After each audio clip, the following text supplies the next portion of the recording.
The Search for Planet X is a 2 to 4 player deduction game where people must determine the location of Planet X based on various clues and limited information. The game uses an app to assist the players with obtaining information and determining the results. The game board is divided into 12 sectors with a sundial which turns varying amounts per turn depending on the actions chosen by the players. The direction the sun is facing determines what areas the players can learn information from during their upcoming turn. At the start, the app will give each player a limited amount of starting information. Players place screens in front of their player areas to hide the information they've gathered. This is where the game gets interesting. The game is based on a logic system where at most only one object can appear in a sector, and what that object is will affect the objects that can appear around it in differing ways. For example, a dwarf planet cannot be adjacent to planet X, so if you locate a dwarf planet, not only can you cross off every other kind of object for its sector, since only one can appear, but you now also know that the adjacent sectors do not have planet X, and also that none of the other 11 sectors have a dwarf planet because there's only one. In standard mode, the sectors can either be truly empty, contain planet X, contain the dwarf planet, contain one of 2 comets, contain one of 2 gas clouds, or contain one of 4 asteroid fields. To gather information, a player has 3 options, all of which are accomplished through the app. First, they can scan for an object across a number of sectors, which takes more time the fewer sectors you scan.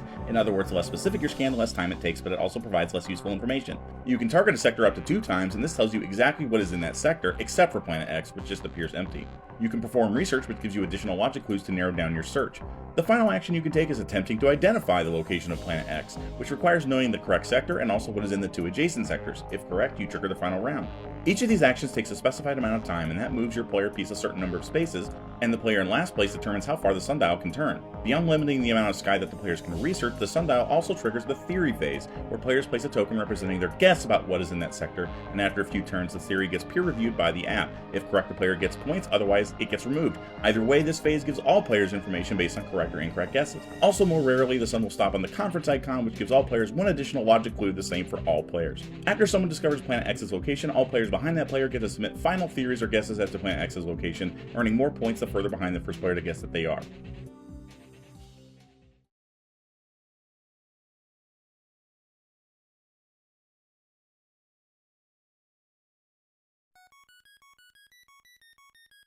This is a game with deductive reasoning that kind of takes away some of the fun elements of deductive reasoning. You are basically left on your own to deduce things based on different options that you choose, right? Well, and you can infer things from what other people do, but my problem is that you can't really, because they could have searched for something and then they purposely didn't do something there instead of the thing that you thought they were doing, or hey, they searched for these 3 things on these 5 spaces. That must mean that there isn't, like, you can't really deduce that much from them. You're pretty much left on your own to do it.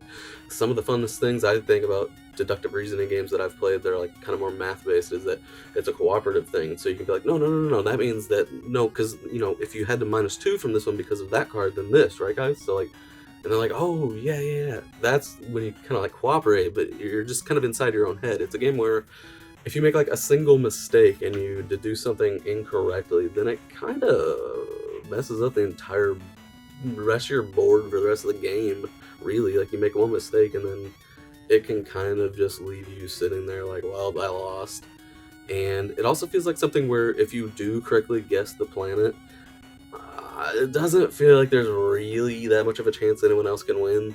Like, there is technically, by guessing theories and by maybe guessing second the planet X, but it doesn't feel like it would be that frequent where, like, somebody, because along the way they're going to guess theories as well as what you've guessed theories wise. So if they get the planet, that's an extra 10 points. So you're kind of screwed either way. It's just kind of the person, it feels like most of the time, who guesses the planet. But the deductive reasoning isn't as fun because it's just within your own head. And as I said, if you mess something up, you're screwed, and you can't really deduce that much from what they're doing. And even if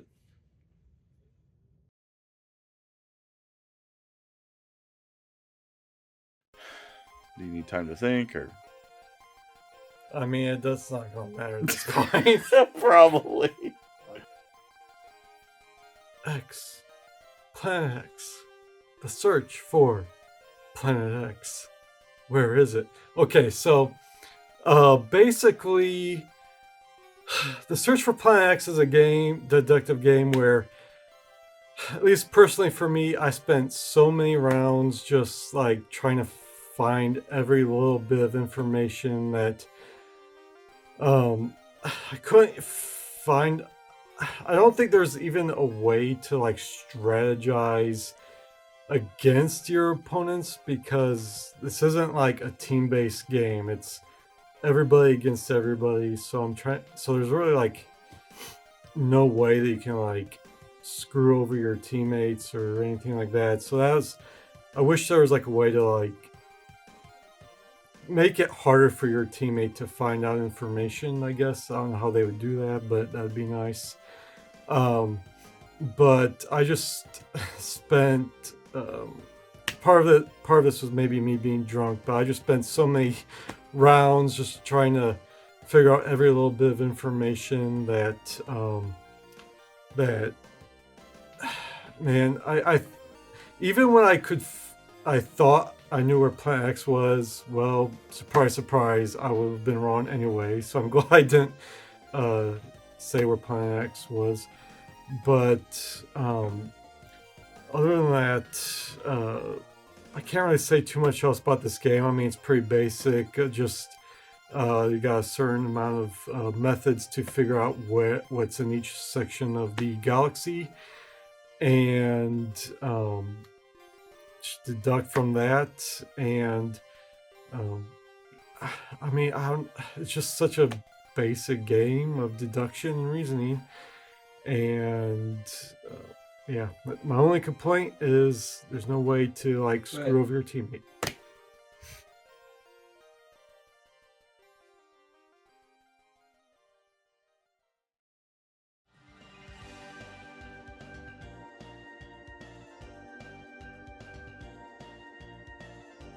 So guess I'm going to be the defender of this game. I enjoyed it. I know I won the game, so I guess I probably had a different perspective on it. But I think it's a nice, quick pick up and play type game. Like for a full size box game, it probably could be played by experienced players in like 20 minutes. And it's not that complicated. I think we all picked up how to play fairly quickly, so that's a major plus in its column. And I also enjoy deductive reasoning type games, and I personally feel like the puzzles or the way the math, if you will, of the game works is fairly straightforward. The biggest problem is that the game starts you out with a lot of indefinite clues, like clues that tell you something can be so many spaces away from something else, and like that gives you a little bit of information, but it's pretty flexible and not very definite. But over the course of the game, especially late game, you start getting a lot of solid clues, and once you get clues that are like, this is definitely what is in this spot, then you can X out what's not in that spot and what is, and that means, oh, the places adjacent to that, you can X out a lot of things on those, and then suddenly your whole board gets filled out if you figure out enough definite items on the board. So you just have to get to that point. At the beginning, it's slow and the clues aren't very helpful, and that could be frustrating. But it's good. I think I wish it tied to the theme, honestly, a little bit more. I think it's really just like searching for a hidden planet is just kind of a paint they put over a generic deductive reasoning type of mechanic. It could have been about anything. I would have liked there to be a little bit more, and I would have liked a little bit more complexity too. For instance, if you have a sector and you know there's a comet in it, then you know there's nothing else in that sector. I would have liked to have seen rules where there could be more than one thing in a sector, and obviously that would make the game more complicated and longer. But to me, it's just kind of like, why would there only be a comet in that sector? And I'd like there to be a lot more. What does that mean? Oh, okay.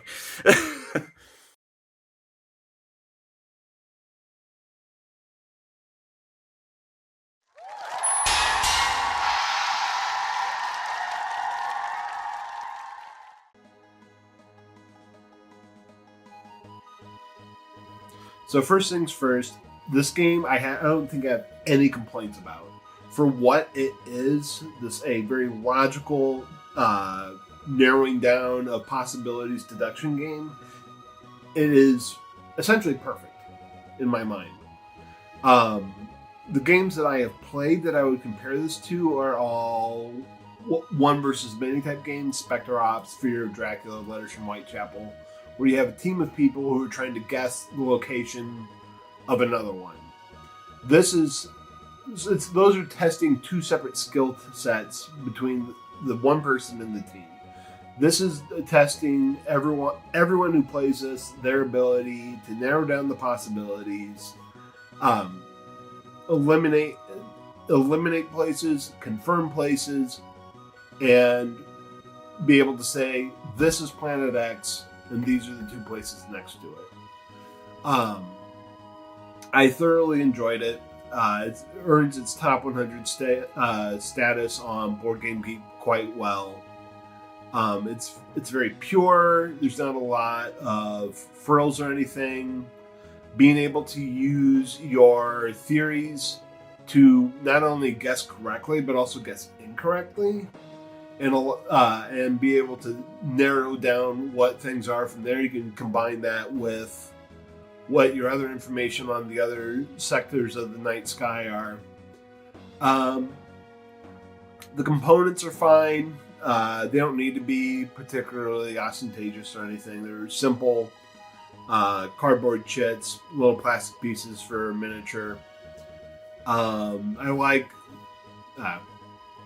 yes. Excellent game. You good there? Yeah. Good. All right, we'll stop. Stop.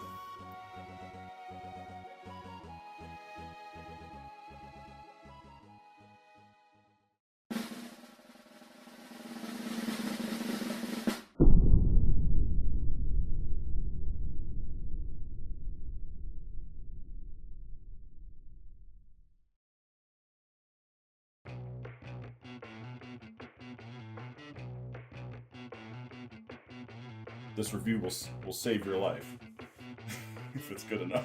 It'll save my life. Should I be If it's a worried bad about review. Should I worry about drinking beer No. tonight? Also, it seems like a game that only would become fun after playing it like 9 times. Rick's already lost the plot. I'm sorry. What a butt, indeed. Don't you dare pick anything other than standard. Youth 12. Woo! We're doing this, baby. We're doing it, baby.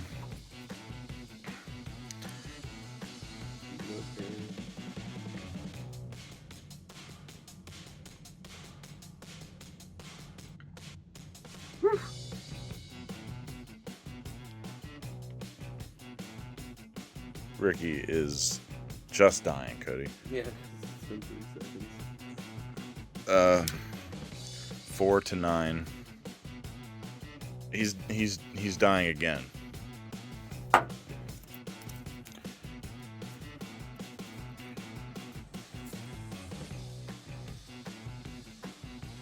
Oh, Jesus. Woo! Nope. Oh. In game. End game. Remember when your board games were just cardboards and dice? Pepperidge Farm remembers.